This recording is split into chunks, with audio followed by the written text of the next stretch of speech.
Hey Tipsy Teaspoons, welcome to another episode of Nicci Loves Gossip.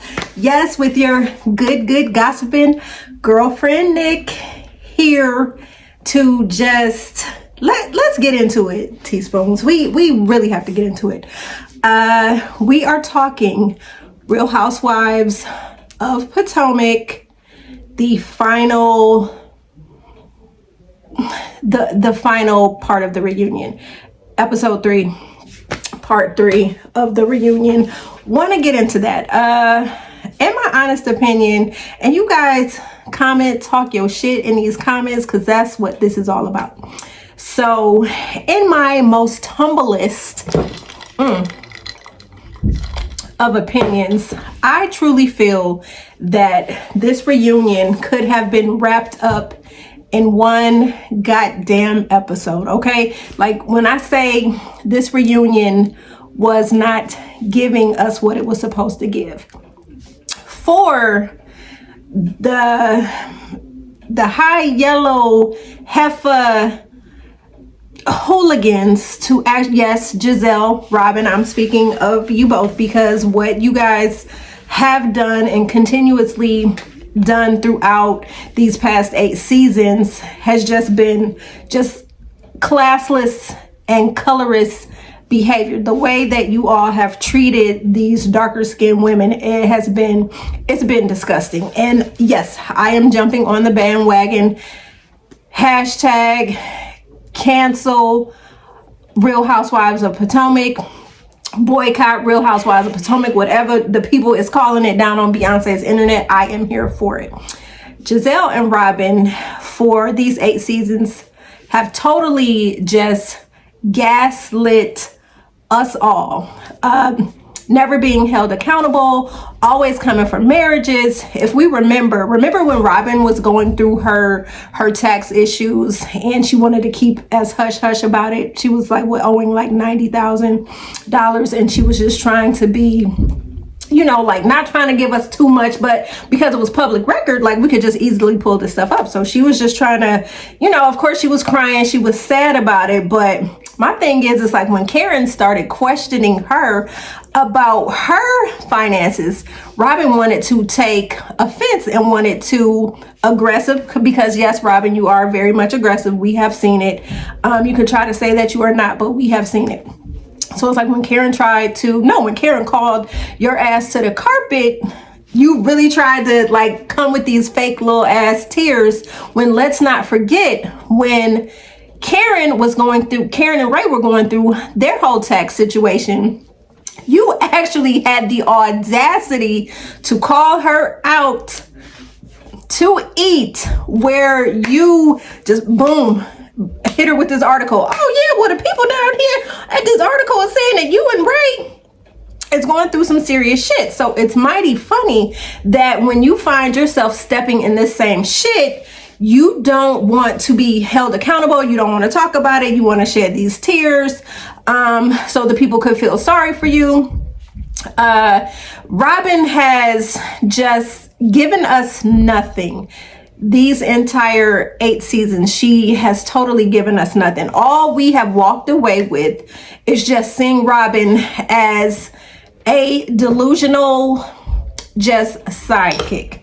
It's been crazy just watching Robyn go through these issues with Wandering Juan. That's what I call him, because Juan, let's keep it a buck, y'all. Juan is most definitely a wanderer. We have heard him say, if it was not for Corey and Carter, their sons, if it wasn't for those boys, he would not be in the picture. Now, we seen it. I remember the first time it aired on TV, when I say that took the wind out of my sails. And as, like a married person, well, hell, just to be involved with somebody that you have shared your life with, and for them to say some shit like that, and knowing that y'all have gone through life together, meaning highs, lows, good, bad, indifferent, you know, and for him to say something like that, and for you to still, oh, that's my man, I'ma stick beside him, and time again, Juan has given you his ass to kiss. So my thing is, Robyn has never been held accountable, and so for me, it's just watching her implode during this whole reunion fiasco was kind of telling, especially when they brought up the colorism thing. Did y'all quickly see how she just became uncomfortable, and then she tried to conjure up these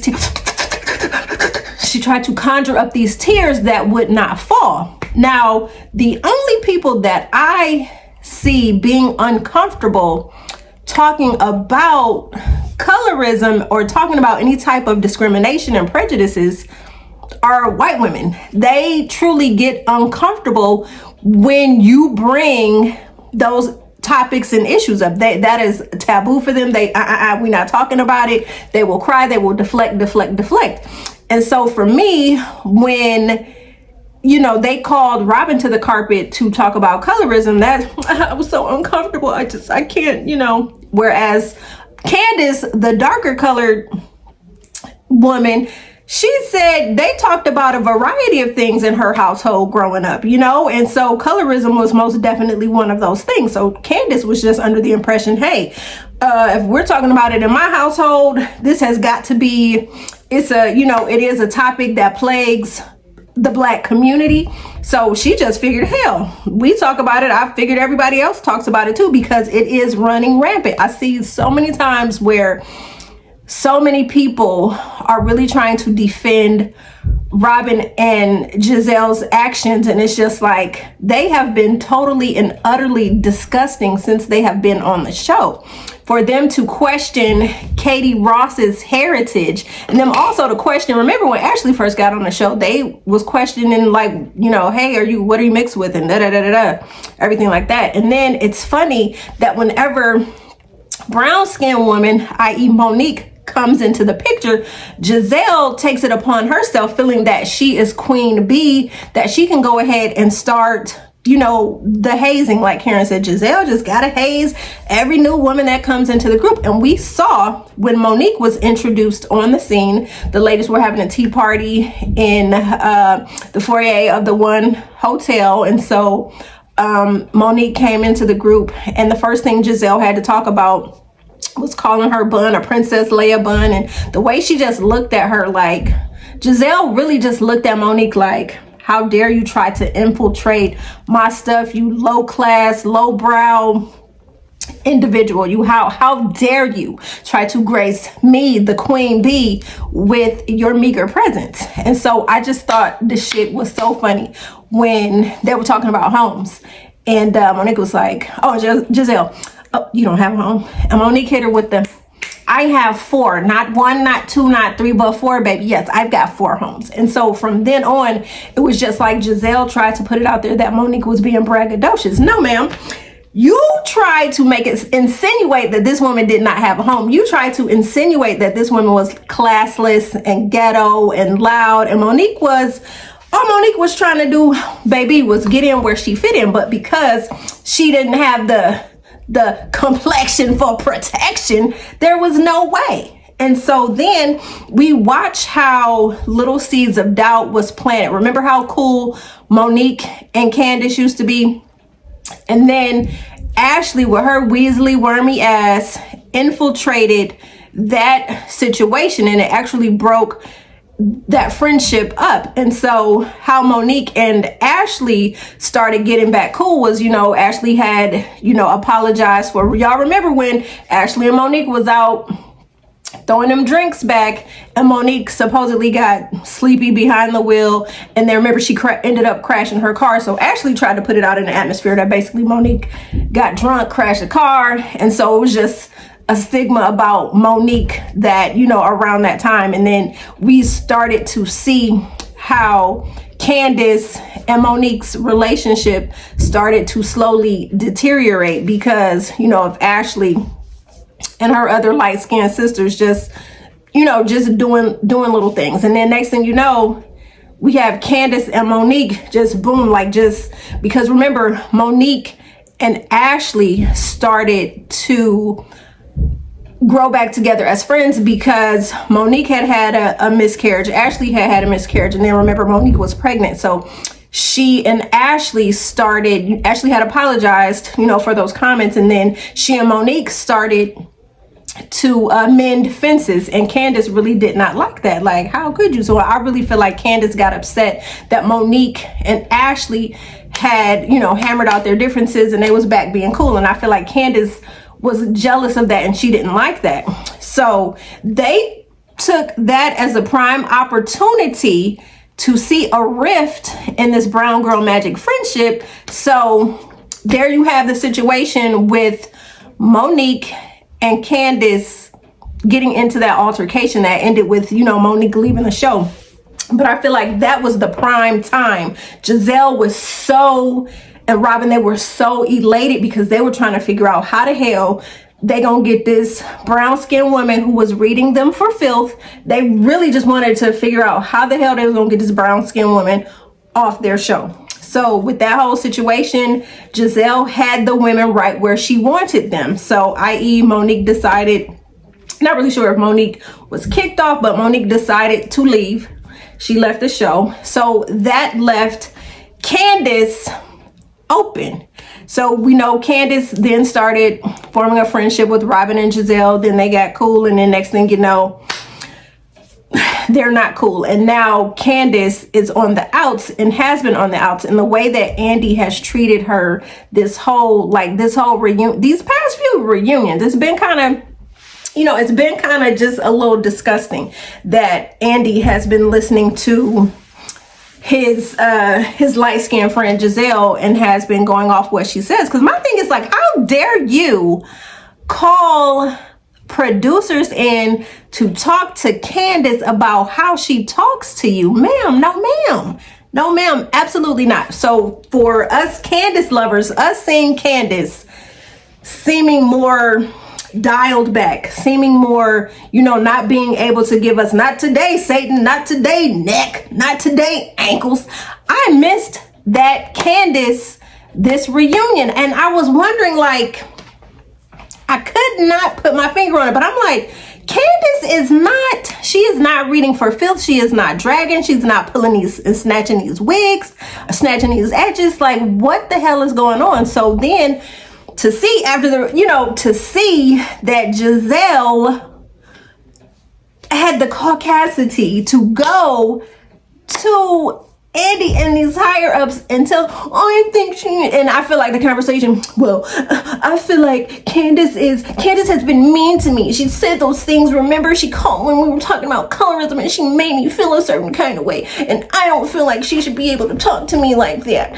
You guys need to talk to her. And then for Candace to actually be on the whole ass reunion and say that they had a conversation with her about her mouth. That to me was just like, wow.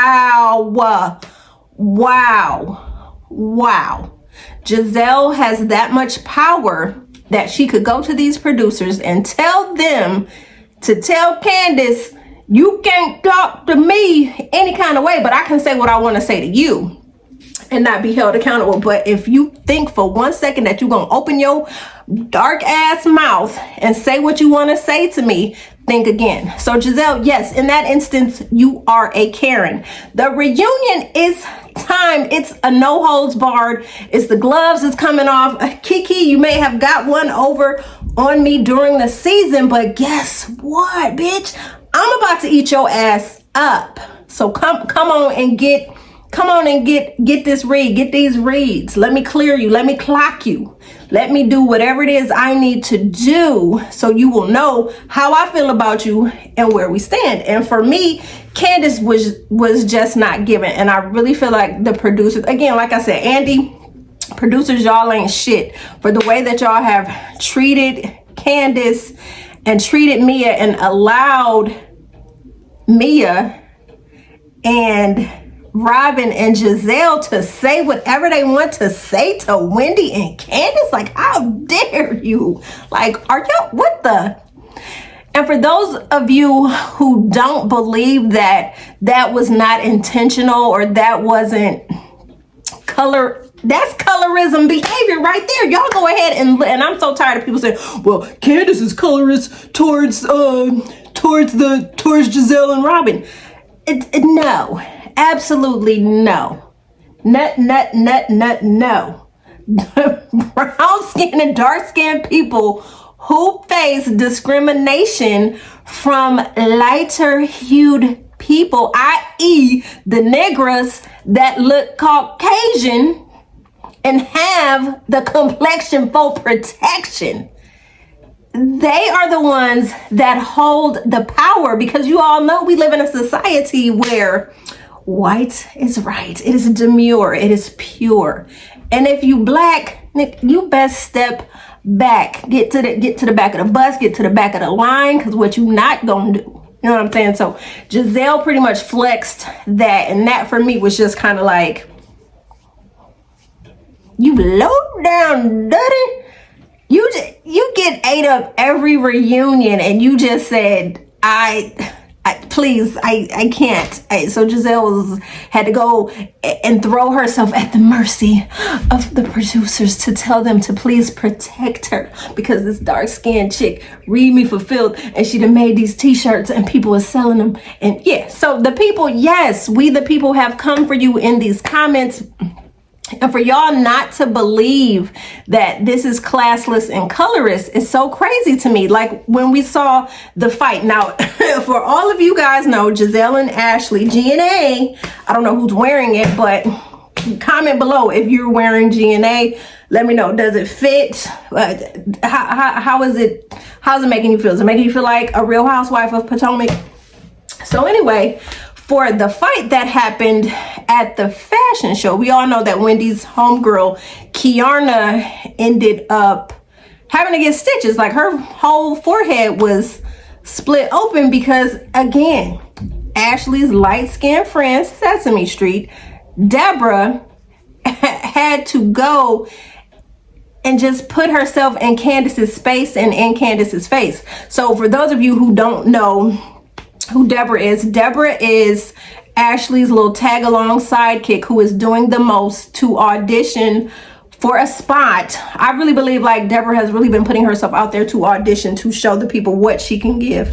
And what she could do is sit her ass down, because she is a liar. She is a shit stirrer. She's just that chick that you just want to, dot them I's, because like her mouth is real slick. And she's just cunning, and she's conniving, and she's just a whole ass mess. Shit starter. She's a shit starter. That's basically what she is. And I feel like Ashley brought her in. Ashley's whole purpose to bring her in, first of all, was to continue to ride this storyline about Gizelle feeling uncomfortable, basically blowing a dog whistle, trying to make it seem that Chris was making her feel uncomfortable, basically trying to say that Chris is like some type of a creep, and he was trying to SA her and try to pull her into the room to speak to her. And I just feel like y'all have like really dragged this man and really have ruined his reputation, got people looking at this man sideways. Anyway, with that rumor, with Gizelle putting it out there in the atmosphere for us, we the people, to interpret, I feel like Ashley then brings her little friend in to cause more confusion. And for her to say that Chris and Eddie was looking at her, and then we looking at the cameras, we're production is rolling back these instances, and these men ain't looked nowhere in her space, in her face. They were nowhere near her, in her proximity. Nobody was giving eye contact to try to see if they want to be a little sneaky link. They didn't give any of that type of energy. So for Deborah to put it out there that Happy Eddie and all of them and Chris was trying to, trying to flirt with her, and it's just like, you are a delusional dunce. That's what you really are. So I just feel like Ashley, of course, and honestly, I feel like Ashley, Gizelle, Robyn, that they plotted. Like, Ashley, I got this friend, you know, I could bring her in and she could do whatever to continue trying to make Chris look as to discredit his character and make him look like a whole ass creep. I really feel like Ashley brought her to the group to do that, to cause chaos, to cause confusion, and that's what she did. So we already saw that Ashley brought Deborah in, and so Deborah and Candace have been like the whole oil and water, because what you're not gonna do is try to put it out there that my husband is flirting with you, and it's just like, come on now, like, stop it, because Chris totally was not trying to flirt with you. So Deborah and Candace, of course, have bad blood, because you coming from my better half. So no, I have no holler for you. We got nothing to talk about, nothing. So there has been bad blood between those two. Candace, of course, put it out there, Sesame Street, and that's what we've been calling her. So, and she's called her, you know, just all kinds of just Candace, her vocabulary and read, like I need to take a reading class, Candace. I need you to teach a reading class, because you quick with it, and that shit, it stings. It stings. It like, some of her reads be so clean that they knock you, like they literally knock you off your feet. So for that to happen, Candace wants nothing to do with Deborah. Basically has been paying her dust. So of course they have been eating each other up on social media. So Deborah at the GNA event goes up to Candace and is like, Candace, do you have something you want to say to me? First of all, ma'am, you are starting shit, which I definitely, because first of all, Ashley, why would you invite this woman to this situation when you know that she and Candace, you know, it's like a ticking time bomb, meaning that it could explode at any second. So for you to pull her into this situation, and I do feel like Gizelle, Ashley, Robyn, Deborah, I feel like they all conspired for this fight to happen. They wanted a fight to happen between Candace and Deborah so they could blame Candace for the fight and initially just get her off the show, because they want to say, oh, she's so violent and she just has this mean streak in her and she's just no good and she doesn't belong on the show. She's not the brand. She's not part of our brand. So I really feel like that's what happened. So Deborah, of course, goes up, confronts Candace. And so Candace is basically like, hey, somebody get this varmint, you know, out of my space, out of my face. So that did not sit well with Deborah. So she picks up a glass, and then, you know, Kiarna inserts herself to try to, you know, keep the peace. And then she and Deborah Deborah ends up getting clocked. And so Kiarna gets hit with, you know, the glass, and so she gets this gash and she's bleeding everywhere. And so it was just a whole ass mess. And I feel like Ashley wanted it so where it would be a Deborah and Candace fight, and I think they feel like Candace was going to take the bait and probably like try to hit Deborah first, so they could say, well, she hit her first and da-da-da-da-da. And I really feel like, y'all comment below, talk your shit in the comments. Do y'all feel the same way? Do y'all feel that Ashley was trying to orchestrate this whole thing to see if Candace would take the first swing? Whereas, guess what? Karma is a biatch, because not only was Candace shielded from that fight, Wendy's homegirl came in and cleaned Deborah's clock. She whooped your ass. And I'm so happy that the onlooker had their phone out to record this entire debacle, because if it had not been recorded and all we had heard was audio, they could have easily just, oh, well, Candace started it, and we, the people, would have been none the wiser, because it's like, well, damn, okay, there is no video showing how the fight started. So then, as they're dissecting and discussing this fight, Gizelle, who was nowhere in proximity, had the nerve and had the audacity to blame each of the dark-skinned women for starting this ratchet ass fight. And it's like, how dare you? You just call Wendy's name because you don't even like her. You never have, because she got 4 degrees and you got none. You was a first lady and now you a no lady. So that to me right there, I just really thought was disgusting. And if you all cannot see how colorist that shit was, that all the darkies on this side of the couch, she did it. Yeah, all the darkies, they responsible because you know, dark-skinned women, they're angry, they're aggressive because they don't have the complexion for protection. They don't have the green eyes. They don't have the silky hair. So that to me was just some bullshit. And then for Wendy to say, I was trying to be the peacemaker. Okay, well, Wendy, you're out of it then. You didn't have anything to do with it. Ma'am, have you lost your ever loving I just, like I said, for me, going into this show and being excited about the possibility of Real Housewives of Potomac becoming like another Atlanta, as far as ratings, as far as how far Atlanta has grown due to Nene and company, due to Nene building that show. I just felt like, okay, Potomac, you're second in line to become, like, I'm not going to say bigger than Atlanta, but at least to be on the precipice of becoming like Atlanta.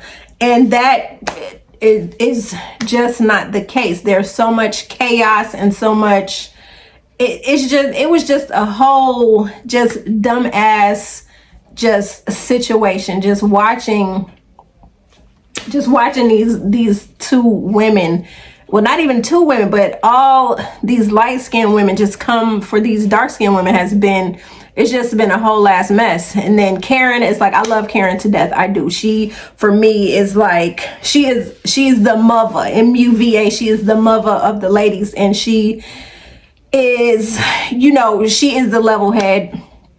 And one of the things I like about Karen is, like, I see her as an underdog. And yes, she's one of the fair-skinned women, but she can clear you and read you for filth as well, which she does, because Robyn does not have the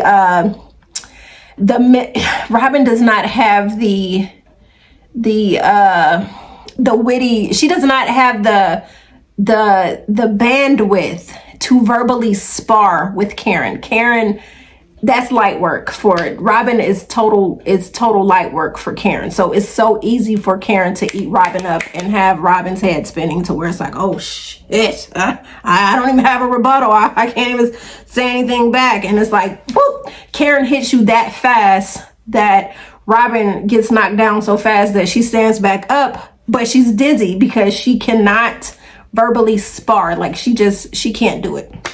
She can't keep up. Karen outwits, outlasts, and outplays your ass every time. So I just say, word of advice, don't ever try to verbally spar with Karen Huger, because she eats your ass up. So one of the things that kind of pissed me off with Karen was when she said, oh, Andy, our group is the perfect group to discuss colorism. And my thing is, like, Karen, when Wendy first came to the group, you told us that Wendy was not the right, she didn't fit the group. And I'm trying to figure out why, because this group is supposed to be influential business women who are doing positive things within their community. So Wendy, to me, honey, is the epitome of black girl magic with her 4 degrees. Yes. Now I know when the people see Wendy, when she talks about her 4 degrees, the ladies get a little jelly. The ladies get a little uncomfortable. The ladies are feeling a little mediocre when Wendy talks about her 4 degrees. Because I see in the comments a lot of times people, Wendy always bragging about her 4 degrees. Hell yes. yes, if you have gone and have survived higher education, secondary education, and have decided that, hey, okay, I got my bachelor's, now I want my master's, and I want this, and I want to get that. If you have outwitted, outlasted, outplayed, and got your diploma, your degree in the end, I salute you. And so to see women bashing this beautiful Black woman who is the epitome of Black girl magic. She is just doing a thing. Dr. Wendy. Yes, she is that girl. So for Karen to say like, no, she's not on brand. I just need to know like what that means. So yeah, I didn't like that. And then for Karen to say that their group could talk about colorism. Not when you have crybaby Robyn, who you bring up colorism, her bottom lip is quivering. No, absolutely no. And I'm so happy that Wendy stepped in and pretty much cleared Karen's clock. Like, you gotta be out your god dang mind to think that for a minute these women could sit here and handle us calling them to the carpet about their colorist ways. So it's just crazy. And what was so funny was that Andy and production were so nitpicky about the things that Candace and Wendy have done, but can't ever find anything about Gizelle saying things and being just ornery and just trifling. They didn't have that tape. They didn't bring that tape up. Andy never called her to the carpet about anything. And then when he attempted, she will just glaze over it, and her little lackadaisical dumbass first grade answer was enough to suffice for him to move on. And how was Robyn able to come back when that's what I'm saying. How was Robyn able to come back to this show knowing that her husband had all that wandering wand, had his women one by one, allegedly, just making her look like a whole ass fool? And we should have known, during season 6 that something was going on with Robyn. Y'all remember how Robyn was depressed and was always laid in the bed? And remember when she was having a conversation with Juan and he's like, oh, you don't get up till the afternoon and you barely taking care of yourself, your hair is unkept. He was just dogging her like he usually does. And Robyn just kept saying, well, I don't know why, I'm so tired. I'm so this, I'm so that. I don't know why I'm getting up in the afternoon. I don't know. Your man was cheating. That's why you were depressed. That's why you was laid down in the bed. That's why you wasn't waking up till afternoon to get your day started, and probably kept them same goddamn pajamas on each and every day.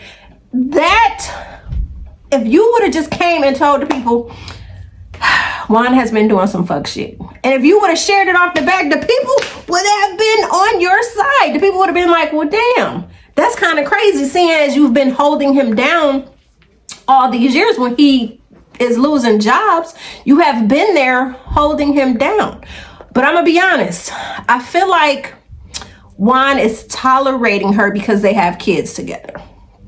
And I feel like Juan has never gotten over Robyn losing that money to Juan's best friend, who ended up unaliving himself. I feel like that is I feel like if that situation would have never happened, I feel like Juan and Robyn would be in a much better place, and he would never be disrespecting her the way that he has been.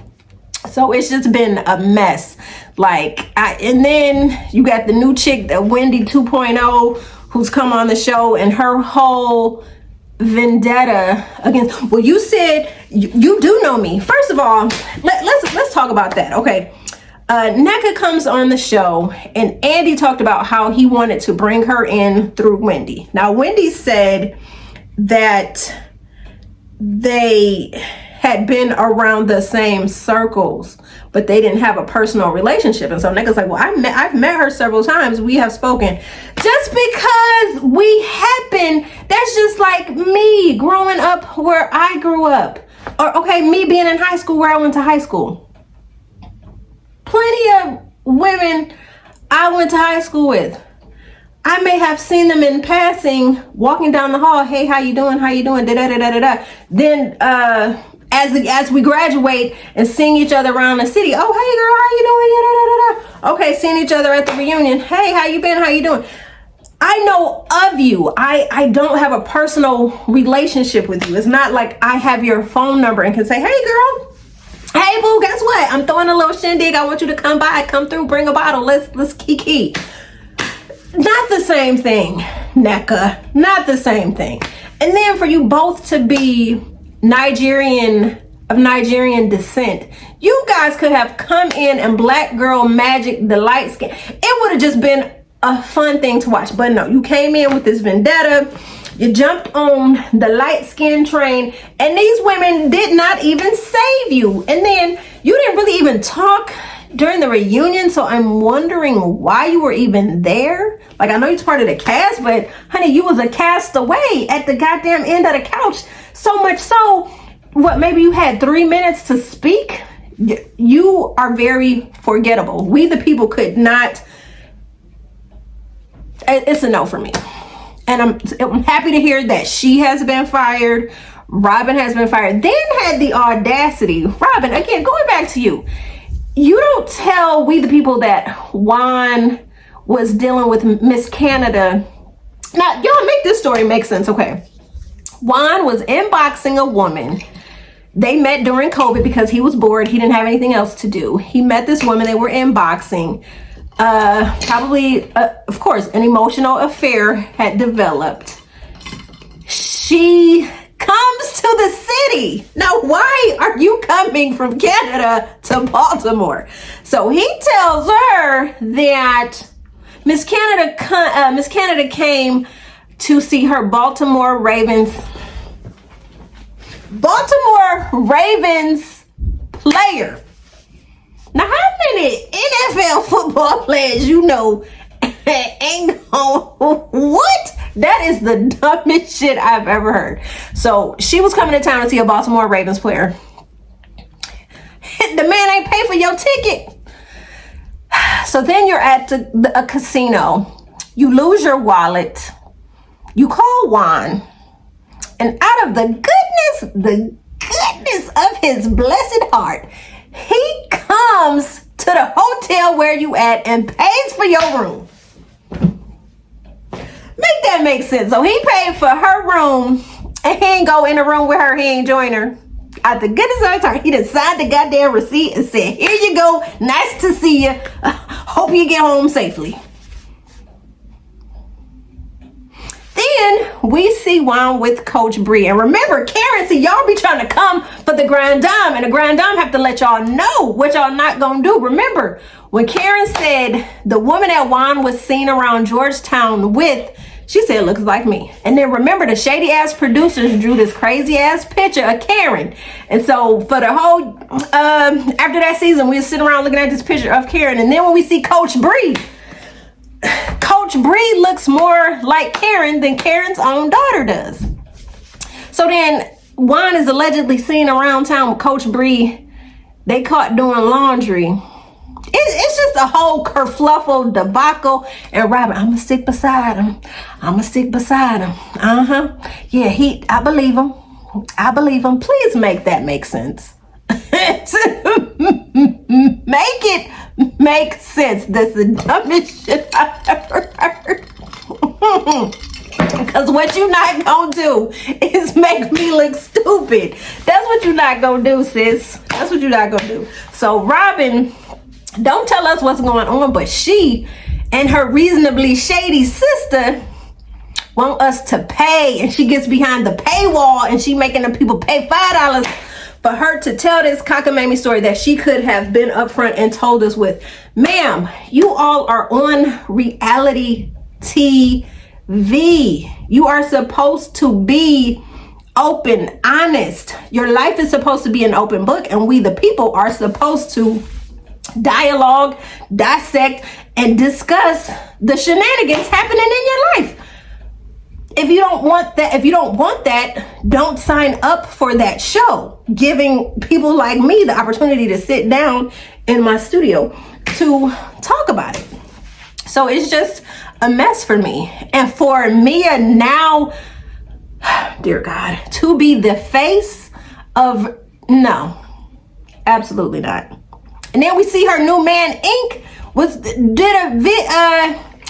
an interview with Carlos King. And so he was saying that they was on a break and Mia was allegedly, that's how she met Gordon and all this stuff. So you mean to tell me, was Gordon y'all mark? Was y'all looking? Was Ink on the outs trying to find a job to support your lifestyle, that y'all made a plan for her to find a rich sugar daddy that she could trick into falling in love with her, to give a couple of some kids so she would have some dependents and get child support? Was that y'all plan all along?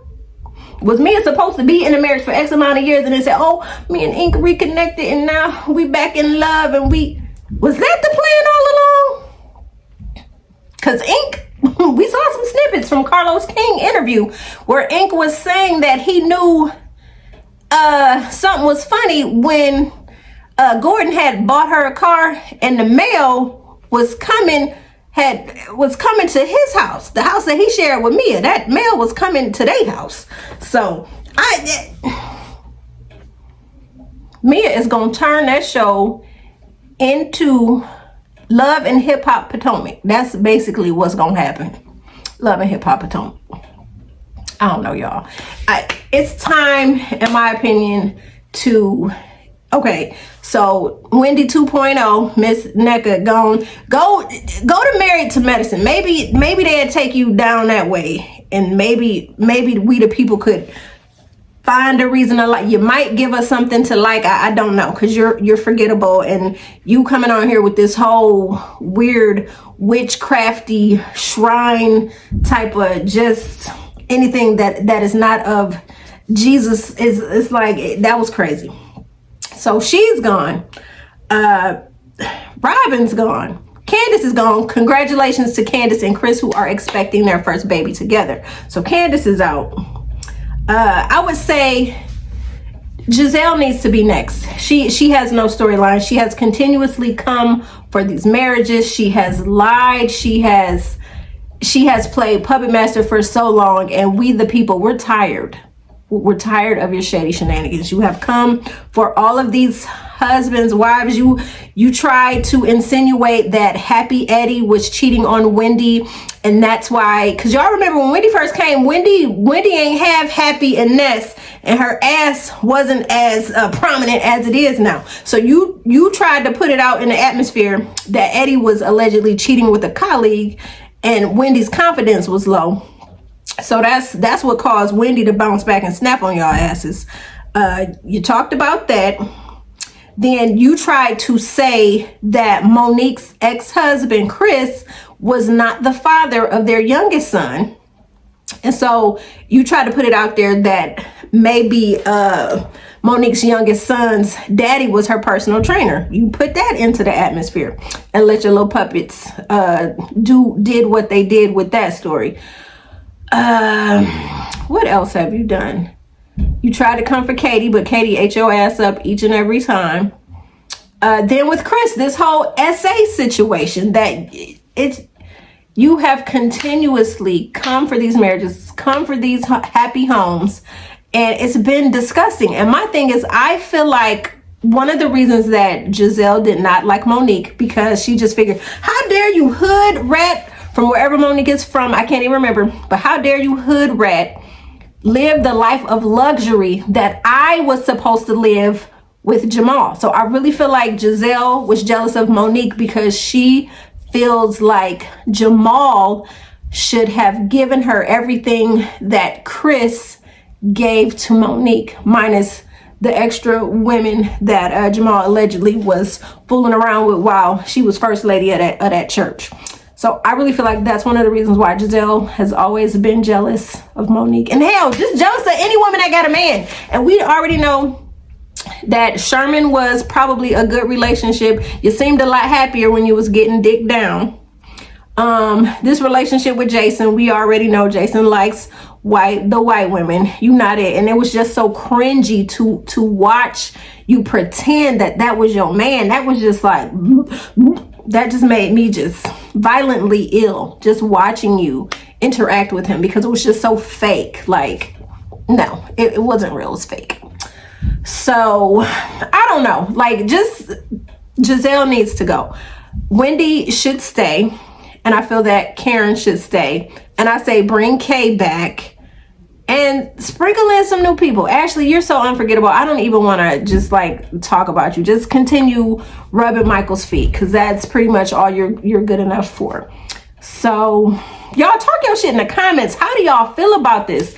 Andy, I feel like Andy needs to, and there was rumors that Andy was supposed to be working on his departure package from Bravo, but of course TMZ said that's not true. So whatever TMZ says, you know, they're the truth tellers out here. So I really don't know, because Andy is allegedly facing some pretty harsh legal allegations from Brandy. Lord, y'all know crazy Brandy from Real Housewives of Beverly Hills.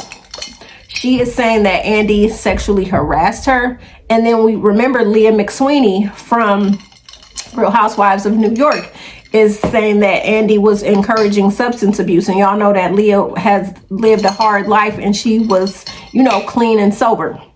So she's alleging that. So we don't know how that's going to play out.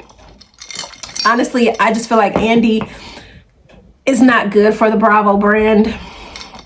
I just feel like he's just mucking it up. And the ratings for some of these shows are really failing. Like Potomac's ratings, I know they have failed. The people is tired of the shit. They tired of your shit, Andy. They tired of you. You can hold Candace and Wendy's feet to the fire, but you will not hold Robyn. And then even that interview when you brought Robyn on Watch What Happens Live, those slow balls that you tossed out there for her, when I say soft, you did not hit Robyn hard enough to get her to answer those questions as to why she would not reveal her truth on Bravo. And for her to go behind the paywall and to tell the people all about Miss Canada, but she couldn't do it on your show. Come on now. And y'all paying her the big bucks, and then y'all allowed her to come back on season 8 and for her to stand 10 toes down. What do you guys want me to do? What do you want me to do? What do you want me to do? Here, beat me up. Like, no, it was not giving. So yes. And then for Robyn to get on her Reasonably Shady podcast and to cry.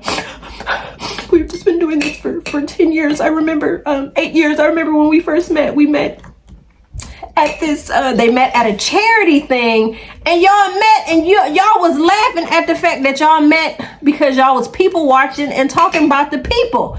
And for 8 seasons, we have watched y'all downgrade, harass, be aggressive to. Now, Robyn, you say you're not aggressive, and the Robyn and Gizelle lovers, y'all try to say that Robyn is not aggressive. Robyn is very aggressive. Y'all remember Robyn got very aggressive with Ashley when Ashley started putting it out into the atmosphere that wandering wand, and Robyn was having issues. Y'all remember Ashley brought up those cheating allegations when she and Michael had that kangaroo restaurant. The kangaroo restaurant. Yes, y'all remember she was putting her finger in Ashley's face, and Ashley was whoa. And then we saw Robyn again knucking and bucking on Monique with the umbrella, tried to choke the girl out with the umbrella.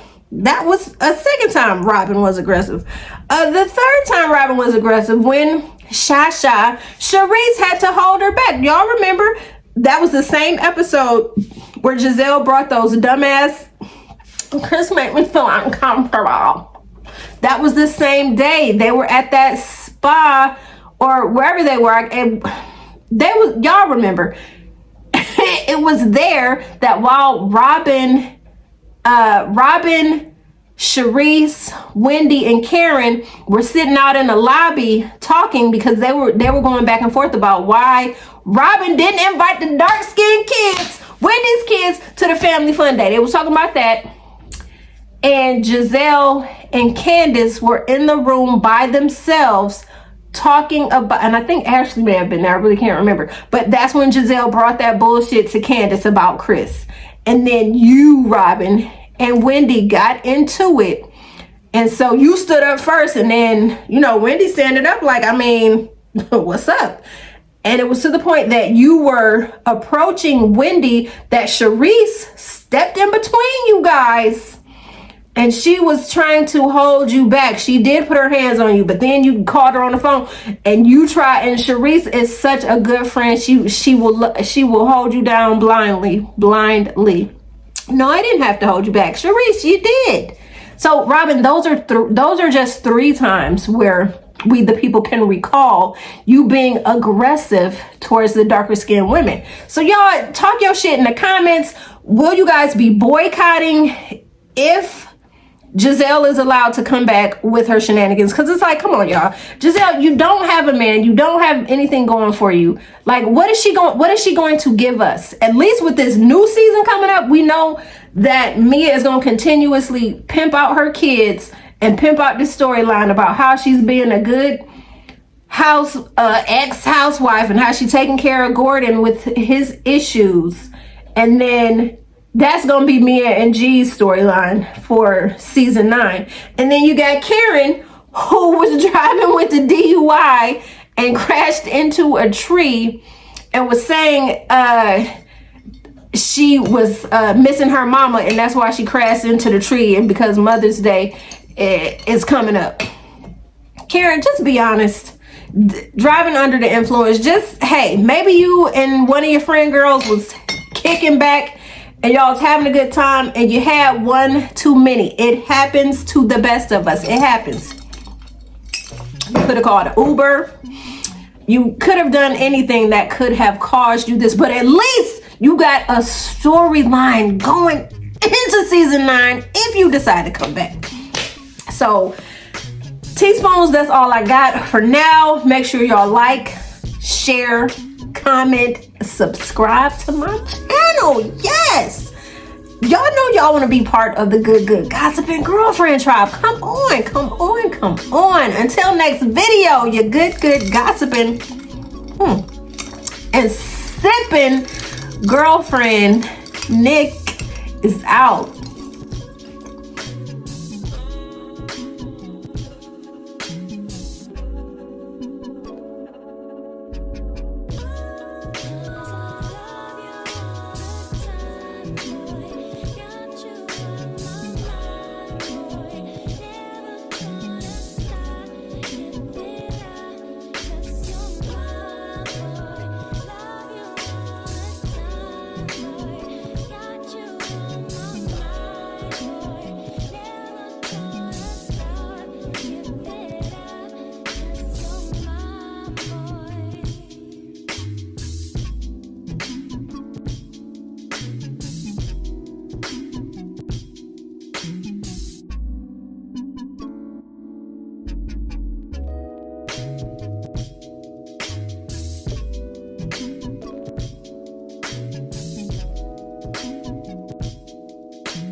just like we were trying. Relapse and let it be.